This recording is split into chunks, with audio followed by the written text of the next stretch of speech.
आप बीवी को हिंदी जबान में कहते हैं स्त्री, आप स्त्री कहते हैं, हम स्त्री आयरन को कहते हैं। मैंने ड्रामे में एक सिचुएशन बनाई थी कि एक हिंदू फैमिली इंडिया से हमारे घर आई, गुप्ता साहब, उनसे हमने पूछा आपको कोई प्रॉब्लम तो नहीं हुई?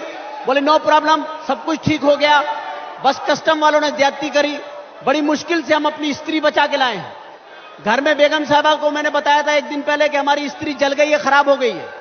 वो मुझे बोली कि स्त्री का क्या हुआ? मैंने कहा वो जल गई है। बोले अभी इन्होंने जिक्र किया, इनके पास होगी, ले लो। मैंने गुप्ता जी को बुलाया, मैंने कहा गुप्ता जी आपसे कृपा करके एक गुजारिश है कि आप 5 मिनट के लिए अपनी स्त्री देंगे?